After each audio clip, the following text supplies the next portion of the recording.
Please be ready for a dictation of exercise number 16 from March 2021 issue of Progressive magazine. 5 seconds.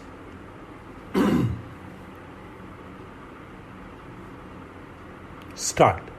We have heard with careful attention the statement by the Honorable Minister. It would have been helpful if the Honorable Minister had thought it prudent to give us in advance a copy of the statement which he has just now made. It would have helped us in formulating our own thinking for a discussion of this subject here today, but probably because it was the first time that he was making a statement on foreign policy, he did not consider it necessary to let us have an advance copy. But in future, when the Honorable Minister make such statements, I would, through you, request him to let us have an advance copy to help us. The statement made by the Honorable Minister does give a fairly clear idea of how he proposes to handle the various matters that concern his charge.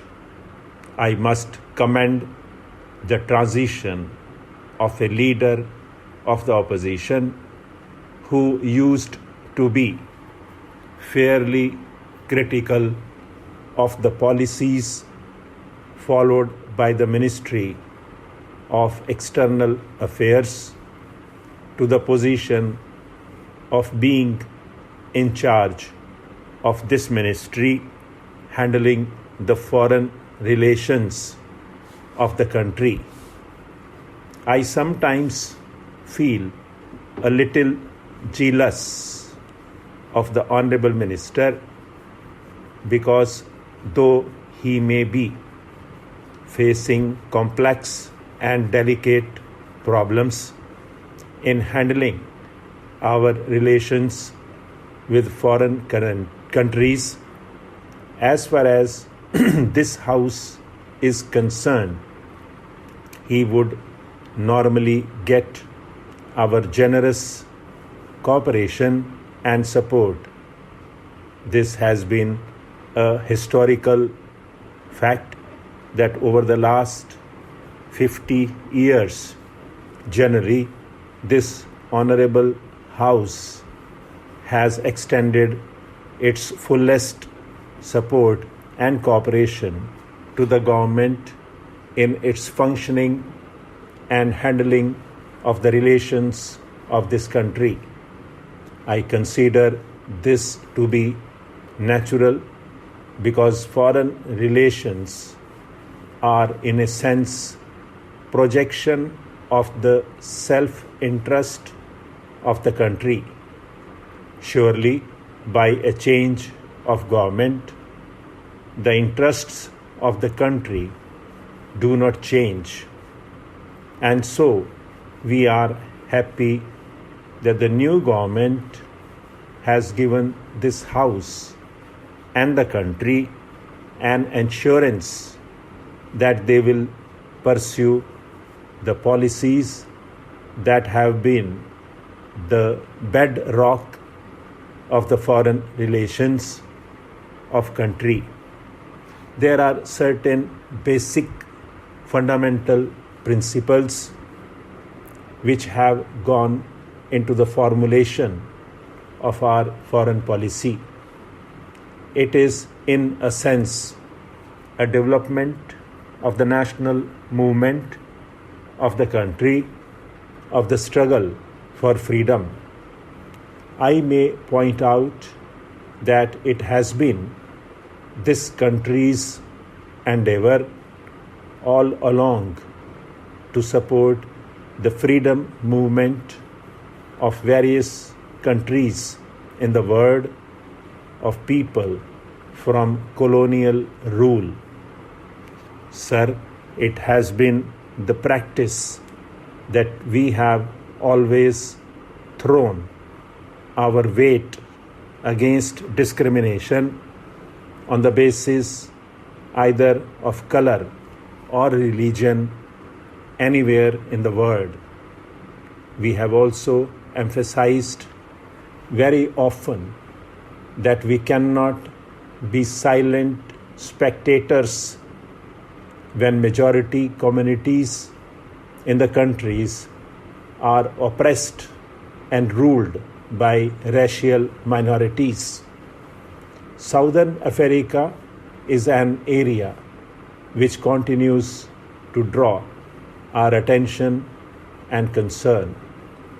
In Southern Africa, whether it is Rhodesia or South Africa or Southwest Africa, we find that the majority of the people of the countries are ruled by a small minority in the interests of the minority and not in the interests of the majority of the people.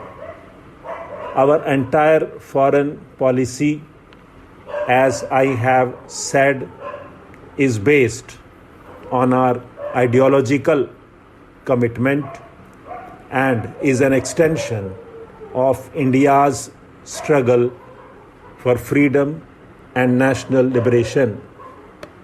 There is a small point to which I would like to draw the attention of the Honorable Minister, and I hope he would not mind my drawing his attention to it.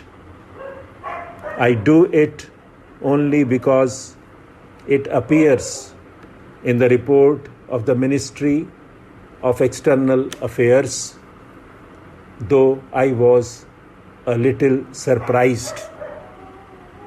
I am a little unhappy that this statement is being made in the printed report of the Ministry of External Affairs, and I may point out that this has been said more than once in the report.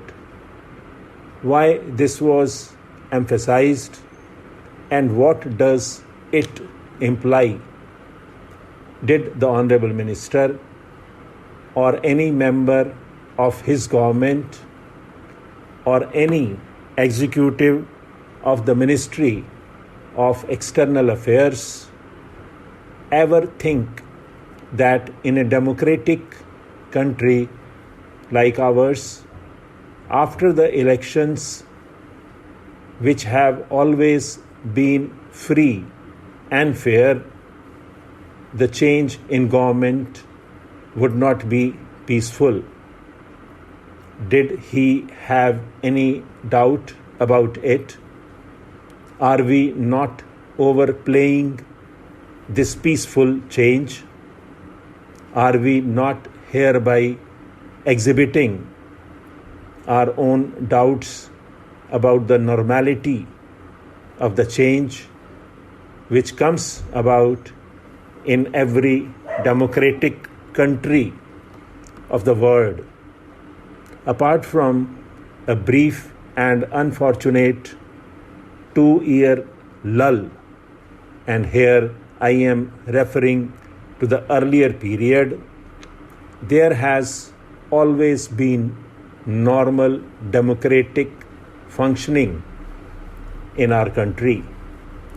If the elections had not been held or had not been free and fair, and the change of government not normal, the Honorable Minister would not have been the Minister of External Affairs.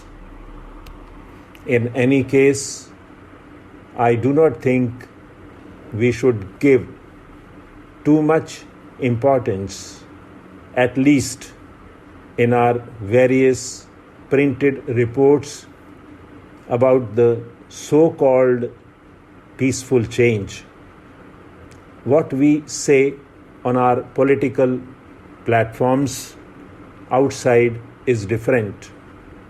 Surely, we do not want certificates from foreign countries about how we conduct our government and our institutions. You will kindly excuse this and take appropriate steps in this direction. Stop.